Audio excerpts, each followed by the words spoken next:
The cabin hummed with the steady rhythm of the engines, a familiar lull that wrapped passengers in a fragile sense of calm. Outside, the night sky stretched endlessly over the Atlantic Ocean, streaked with distant flashes of lightning far off the horizon. Inside, dim cabin lights glowed softly as people drifted into half-sleep, earbuds in, pillows adjusted, dreams already taking shape.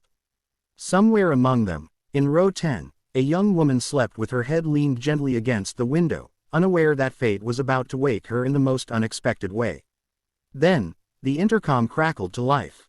The captain's voice came through, trembling just enough for everyone to notice. "Ladies and gentlemen, this is your captain speaking. If there are any combat pilots on board, please come forward immediately." A wave of confusion rippled through the cabin. Passengers stirred, heads turning toward each other with nervous glances. The quiet hum of the plane was suddenly replaced by whispers and questions.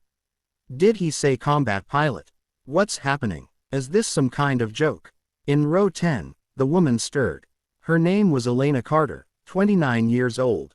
To the passengers around her, she was just another traveler, a calm, solitary figure in jeans and a hoodie, her hair tied back in a loose knot. But beneath that quiet exterior lived a past few could imagine. Elena had once flown F-16 fighter jets for the U.S. Air Force. Her call sign was Viper, earned for her lightning reflexes and fierce precision in the skies.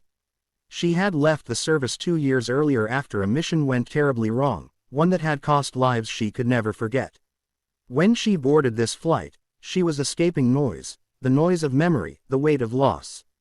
She'd planned to read, maybe sleep, and finally feel ordinary again. But as the captain's desperate words echoed through the cabin, that fragile peace shattered. Combat pilots. Why would a commercial plane need a combat pilot? Her instincts screamed that something was wrong, terribly wrong. She unbuckled her seat belt slowly, her heart racing in rhythm with the engines. Memories flooded back. Dogfights, burning skies, her squadron's voices crackling over the radio before silence took them. She had promised herself never to step into that world again. But now, as fear spread among the passengers, she knew this wasn't a choice. It was a call. Elena rose to her feet. Eyes followed her as she made her way up the aisle. Murmurs followed. What's she doing? Who is she? She ignored them all, every step taking her closer to the cockpit, where the scent of fear was stronger than the recycled air. The cockpit door opened, and what she saw made her blood run cold. The captain sat pale and drenched in sweat, his hands trembling on the controls. Beside him, the co-pilot slumped unconscious, his oxygen mask hanging uselessly.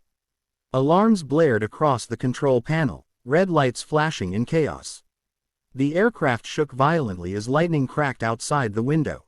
The captain turned to her, eyes wild. "We lost autopilot. Turbulence has damaged the controls. My co-pilot's down. If I go too, this plane is done."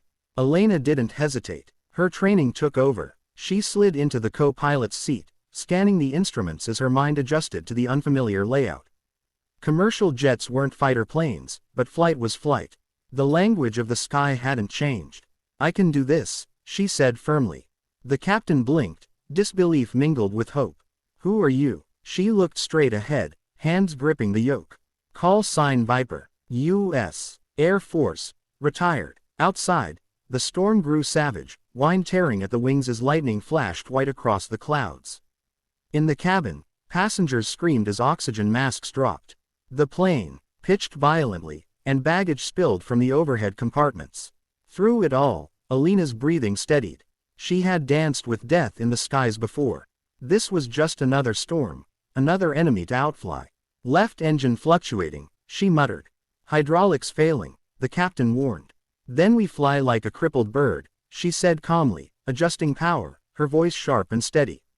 Every second demanded focus. She guided the massive aircraft through violent updrafts, reading the turbulence like she used to read missile trajectories. The storm tried to throw them off course, but she pushed back, riding air currents like a wave, hands and instincts working in perfect harmony. In the cabin, a little girl clung to her mother's arm, whispering through tears, "Mom, is she an angel?" The mother nodded, unable to speak. Time blurred. Minutes stretched into eternity. Elena's arms ached from the strain, sweat stinging her eyes, but she refused to let go. Her gaze locked on the radar, searching for a break in the chaos. And then, through the crackling static of the radio, she saw it, a faint cluster of lights cutting through the storm ahead. Runway in sight, she breathed. Coastal Air Base. We can make it. She grabbed the radio transmitter. This is Delta 473. Former U.S. Air Force pilot at the controls. Request emergency landing clearance. Static buzzed, then a voice broke through, steady and strong. Copy that, Viper. You're clear to land. We're with you. The words hit her chest like fuel to fire. Roger that, she replied. The runway loomed closer, flashing through sheets of rain. Crosswinds slammed against the aircraft, trying to shove it off course. The captain shouted over the alarms, "We're coming in too fast." "Hold on," Elena said, teeth clenched. She adjusted flaps, throttled down, guiding the crippled plane with every ounce of control she had left. Steady, steady. The wheels hit the asphalt with a thunderous screech. The plane bounced once, twice, before finally slamming down hard. Elena fought the controls, pulling reverse thrust, braking until the deafening roar gave way to silence. For a long moment, no one moved. Then, one by one, passengers began to cry, clap, and cheer. The cabin erupted in applause, relief flooding every heart on board. The captain turned to Elena, eyes wet with gratitude. "You just saved 300 souls," he whispered. Elena shook her head softly. "No," she said, voice trembling. "They saved me." When she finally stood, the cabin went silent again. Passengers rose to their feet, clapping as she walked down the aisle. Some reached out to touch her hand, others just wept in silence. The little girl from before ran up and hugged her leg. "Thank you, Angel," she said. Elena smiled through tears, resting a gentle hand on the child's head. For the first time in years, she felt something she thought she'd lost, peace. As she stepped off the plane into the misty air of the runway, the storm finally began to fade behind her. She didn't seek cameras or medals, didn't need headlines or praise. She had done what she always did, answered the call when no one else could. Somewhere, high above the clouds, her fallen comrades would have smiled. The Viper was back in the sky one last time, and in that moment, Elena Carter, once broken, now whole again, walked into the dawn as the hero she never meant to be. If this story touched your heart, share it with someone who needs hope today. Don't forget to like, comment, and subscribe to Classified Courage, where ordinary people reveal extraordinary strength.